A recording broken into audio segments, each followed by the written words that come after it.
Coming off of Avatar The Last Airbender, we didn't really get much of villain motivations that really had a point that was good in any kind of way. We mainly just got an evil villain at the top of the castle that Aang had to level up to fight, and his main motivation being the fact that he wanted to take over the world wasn't really something that could draw some nuance to wanting to see him in any kind of good light. He was mainly just an all-encompassing evil guy that the Avatar had to fight. So it wasn't surprising that with the release of Avatar The Legends of Korra and a new set of villains that had something this fanbase had been starved for, which was villain motivation, that the fans would like these villains more than Ozai. But along with liking them, a lot of fans have taken to agreeing with some of these villains. So today I wanted to break down all the villain motivations and all the goals that they had, and to see who really had a point. I received your invitation, young Avatar. Starting with Amon, who is one of my favorites from Legends of Korra. He had a group of equalizer terrorists who kidnapped people to take away their powers. Now, he did have a bad way of getting his point across, and that point being that the citizens or the non-benders should be equal to the benders, and the benders have also been shown in that first season to be very arrogant in the way they use their bendings, and some of them even thinking they're better than non-benders because they can't do bending. And we also see a lot of them are in gangs, which isn't surprising because of how the world is set up. If you have good bending, or if you're just decent at bending, of course you try to take advantage of other people. And to be honest, he had a pretty fair way of showing his point by only taking the bending of people that he saw as arrogant or people that abused the bending in any type of way. But he started getting a little shaky and a little sketchy with anyone that wasn't on his side when he attacked the airbenders, or when he first kidnapped the airbenders, because I think the airbenders were the only type of benders that really went against everything he was against with bending. The airbenders were by themselves, they didn't believe they were better than anyone, and they'd never really abused their powers in a way to affect anyone. And I know it's kind of shown in the show that his whole philosophy gets crumbled apart when people find out he was a waterbender, but I don't really think that should affect a lot of the things with what he was saying, because in his origin story it's shown that bending corrupted his dad and is what took away his childhood. So it's not surprising that he would want to take away bending, and he really wasn't water bending in any way. He was in his blood bending to take people's abilities, but he wasn't shown to use his water bending. So I think deep down he really did believe his point of being everybody being equal and not abusing your bending. But the show kind of fucks up, because at that point when he is exposed as being a bender himself, his whole regime collapses, and it's something that was never really carried on in the show. And it's one of my bigger gripes with the continuity of the Legends of Korra, is that they have these villains where they push their ideologies and they give them some type of real world basis on why this ideology would exist in this villain. But when the villain is shown to be evil or is defeated by Korra, that real world aspect of what the villain was talking about is never really dealt with, like with the inequality between the benders and the non-benders. We saw a lot of actual non-benders were fully into the idea of this equalizer thing, and that should really show you the living conditions of the benders in the city, and it's never really brought back. It's just shown that Amon is evil, and I guess his ideology is evil along with that. So the people that were mad at being unequal in the city were just following an evil ideology, and that's where I think the show kind of messes up in the messaging. But to be completely honest, Amon did really have a point in what he was showing, because throughout the show we see a lot of people have been wronged by benders. I mean, earlier on in the show we see the gang members pressuring non-benders into paying them and threatening them with a bending. We see that Asame's parents had been affected by benders. Her mom was killed by a bender, and her dad is convinced to join the Equalists because of this. And we also see that Bolin and Mako's parents were also killed by benders. So it's not really shown why there wouldn't be an equality movement or any type of thing to deal with these problems. The show never deals with that after Amon is defeated, and that's why I think a lot of people are left with, yes, Amon did have a point, because they never deal with that. Now, where there could be pushback on Amon's side of this point is that you shouldn't really punish other benders for what another bender has done. Like, Mako shouldn't lose his firebender because a firebender killed his parents. But I do kind of see where the mindset would be that if everybody lost a bending, then there wouldn't be the problem in the first place, and that bending doesn't really affect benders in their lives too much.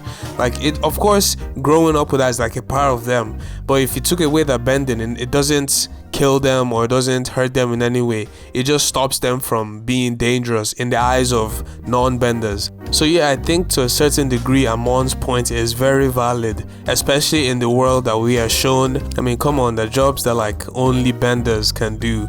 Hello? Anyone there? Guys!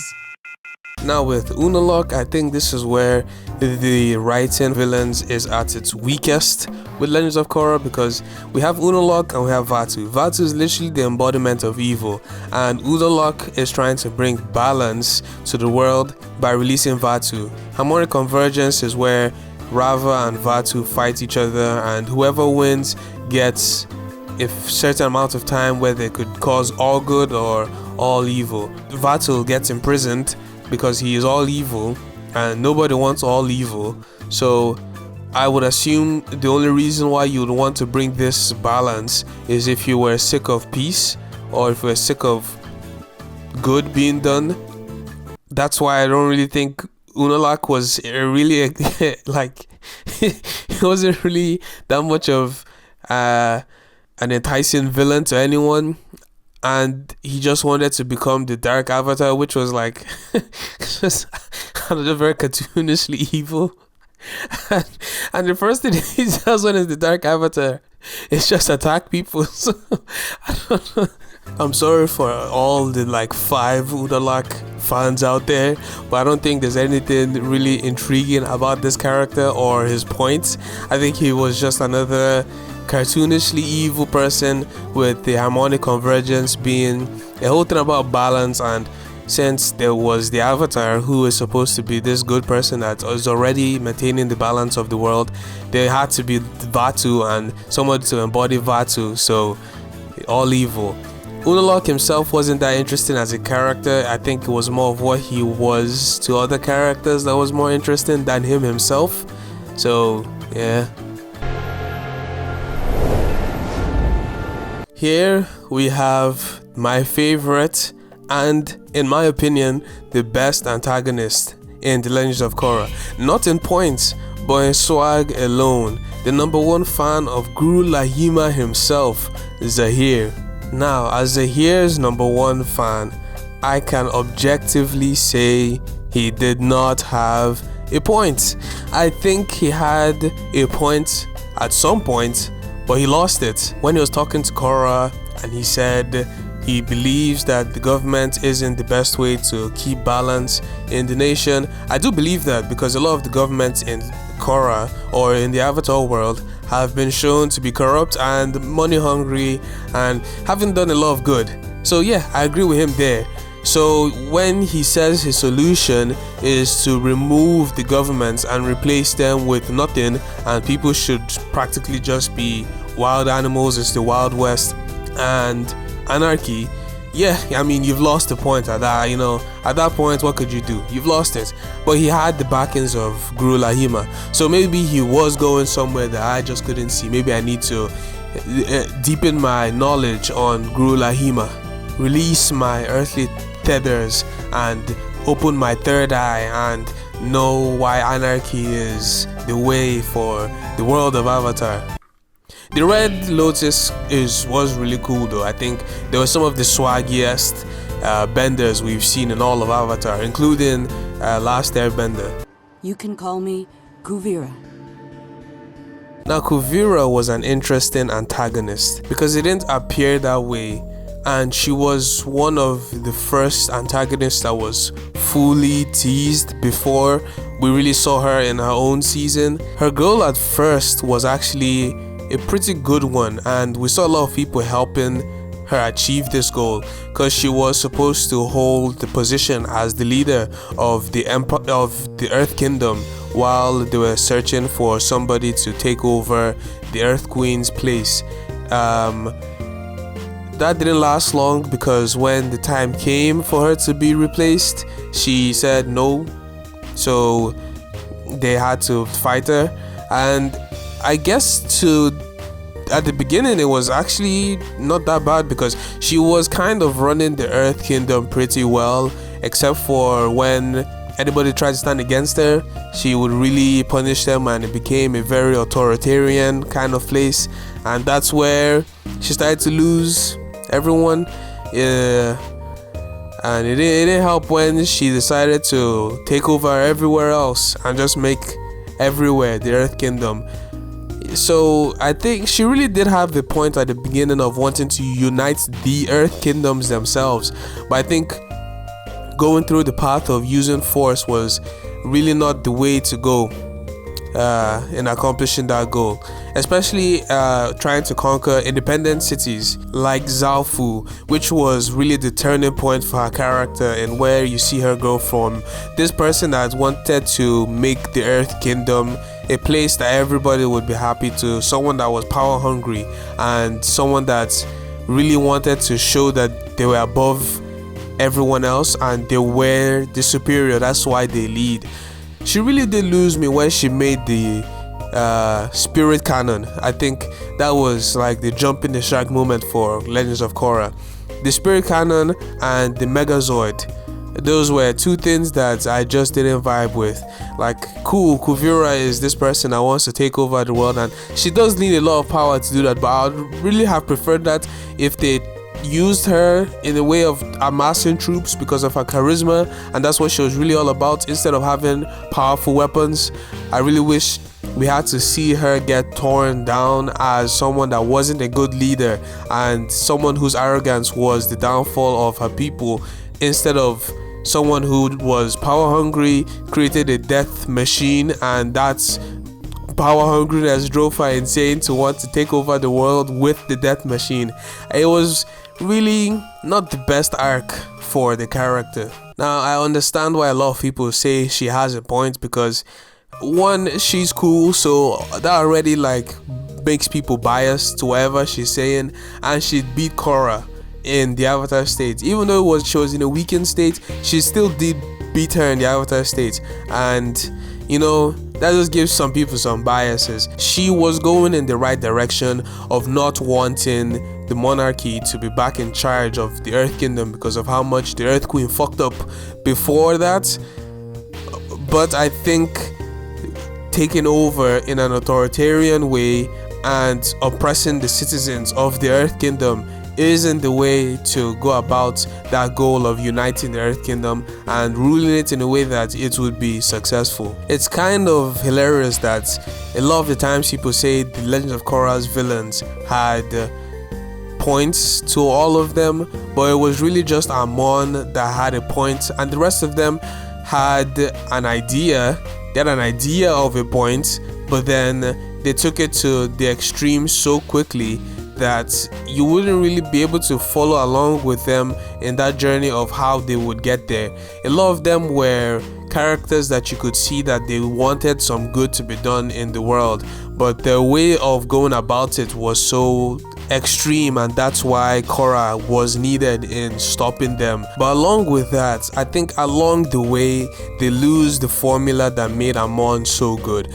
We saw why Amon thought the way he did. We saw how Amon got to the point of thinking bending was a bad thing for people, and we saw Amon relate to other people that thought the same as him. But after Amon, we don't really get that many other villains that not only related to the people, but we saw why they think the way they do. Kuvira was the closest, but I really think Zaheer, who is one of my favorite characters, in the way he thinks and everything, we never really understand why he thinks the way he does, or why he would want that for what he wanted. He said he wanted to take away all the powerful establishments that control the world, and that included the Avatar and the Avatar cycle. I understand that, but I don't know why he got to that point, and that's why I think a lot of people wanted a Red Lotus prequel to the Legends of Korra to really understand more about these characters, because they all do seem like interesting characters in the Red Lotus, but we don't really get enough about them themselves apart from them looking cool and using cool new bendings. We don't really get much about why they're doing what they do. Each personally, like we did with Amon had a whole backstory, and he had this whole interaction with Unalaq, so we could really see why he thought the way he did. We saw how he got to where he is. Something we really lose in especially the second season with Unalaq, who was from the beginning shown to just be a bad guy and a terrible person. And we get flashbacks with Unalaq as well, but it's just him still being that evil piece of shit. I do think a lot of the villains do have a point. At least 3 out of 4 of them have a point, but they don't fully develop that point to where it would seem like something you should want to execute. Now, I do think the Legends of Korra does deserve praise for having these villains, because I do think these villains were better than at least Ozai in the last Airbender, because that guy was shown to be someone that we wouldn't really want to have pushback against Ozai, because he's just evil, and nothing he was doing really had any good or any point to it. So coming off of that and seeing Korra's villains actually trying to be nuanced in what they think and actually having opinions about stuff was very satisfying to watch. And I think that's why a lot of people really relate or really prefer the villains in Legends of Korra to Last Airbender.